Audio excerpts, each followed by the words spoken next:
canción de Sting, Ellas Bailan Solas. La vamos a escuchar después de un par. Y si tenemos tiempo les cuento. Ahí está cantando en solas y no adornamos a nadie, ese es el mensaje de la mañana. Esta es una canción que Sting estrena en Buenos Aires y es en homenaje a todas las mamás y las viudas de las personas liquidadas o desaparecidas en los gobiernos argentinos entre el 75 y el 80 y tanto. Lindo recuerdo. Esto es lo que por eso es que la canción de él que dice, él no ha escuchado por supuesto este programa, no ha hablado con Raúl Castro, ni con Patricia del Río, ni con nadie.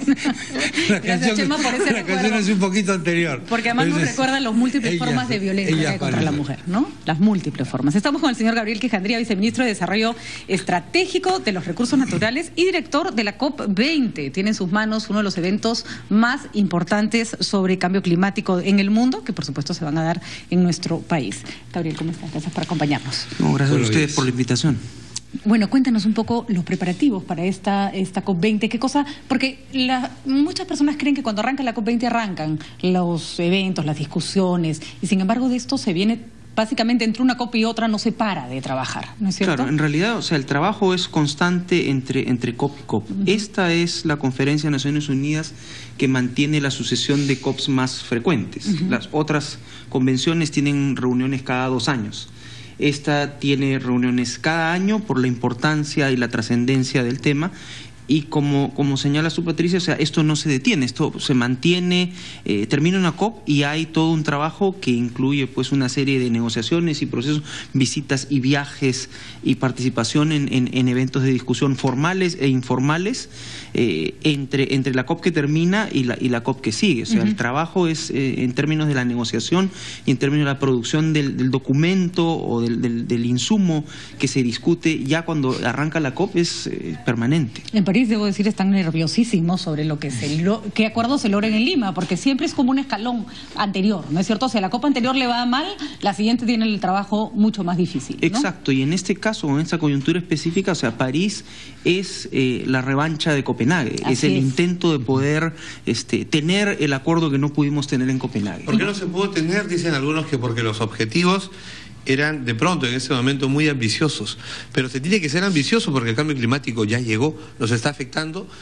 y lamentablemente hay muchos intereses y hay grupos de presión al medio. ¿Cómo se va a hacer para conjugar precisamente esos intereses que a veces han impedido que los acuerdos se concreten, que se pongan en práctica? Hay elementos positivos, o sea, que marcan una tendencia positiva.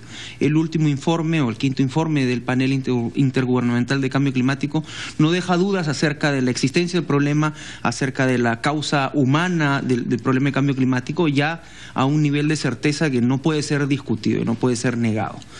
Otras señales que abonan hacia poder romper esta lógica de defiendo mis intereses por sobre todo es este anuncio reciente de Estados Unidos y China, que juntos representan el 48% de las emisiones de gas de efecto invernadero, respecto de, en el caso de Estados Unidos, recortes, y en el caso de China, fijar un tope y decir, bueno, después del 2030 mis emisiones van a empezar a bajar. 2030, pero exactamente, son 15 años más todavía. ¿Llegamos al 2030, Gabriel? No, ustedes y yo. No, si el nivel de emisiones ese es el problema. Se mantiene. Sí. Ahora, esto cuesta. Esto cuesta porque esto significa cambiar pautas, modelos de desarrollo, cambiar un poco el cerebro de todos nosotros, y hay un fondo verde que se supone tiene que apoyar económicamente los esfuerzos de los países menos poderosos económicamente. ¿Cómo funciona, por favor? El fondo es el mecanismo principal de canalización de fondos que la Convención ha definido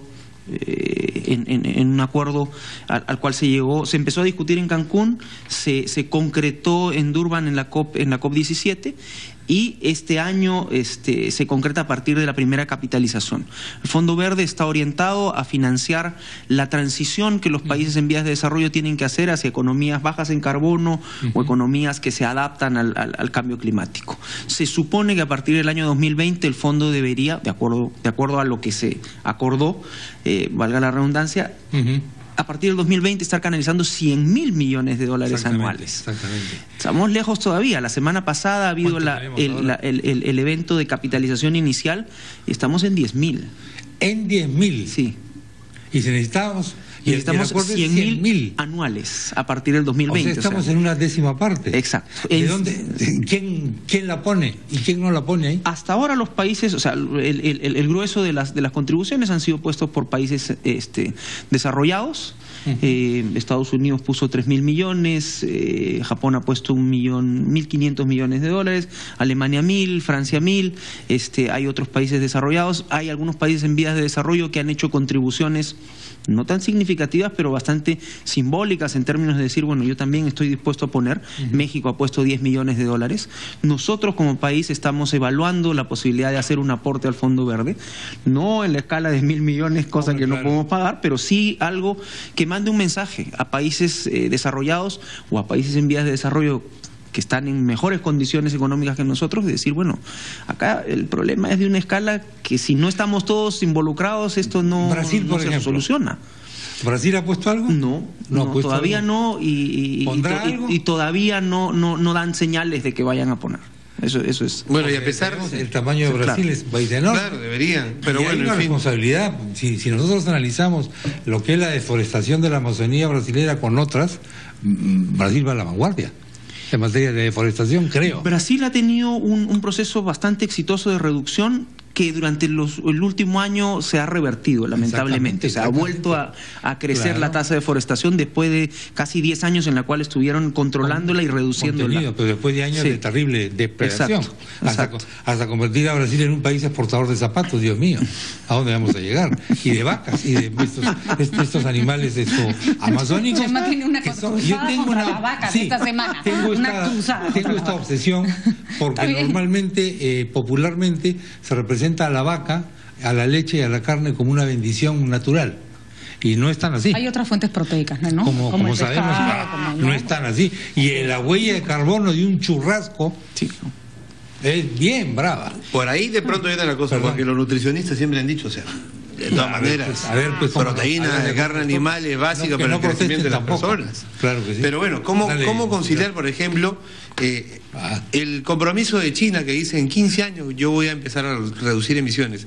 Y eso lo dice porque en la idea de que, claro, los países desarrollados pueden más fácilmente dejar de emitir porque ya consiguieron el desarrollo, se ha dicho. Y los que están en crecimiento... Igual, o sea, hay no solamente China, es Brasil, el Perú, el Perú mismo. Claro. O sea, debemos seguir emitiendo todavía.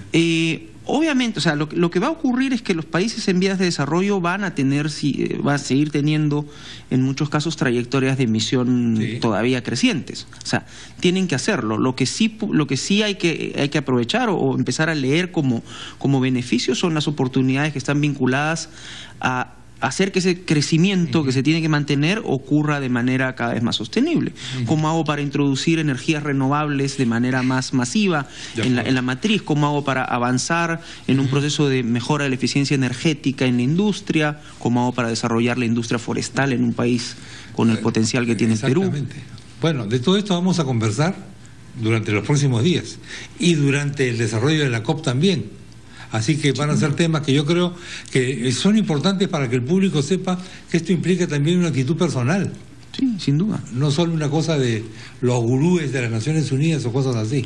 No, las soluciones tienen que ocurrir a varias escalas, a nivel global, a nivel de los gobiernos nacionales, a nivel del sector empresarial, a nivel de las personas. Así que a partir de la fecha queremos ver un montón de bicicletas paradas acá, frente al Gabriel, muchas gracias, seguimos en contacto. No, encantado. Muy amable. Nos tenemos que ir rápidamente a la pausa y continuamos.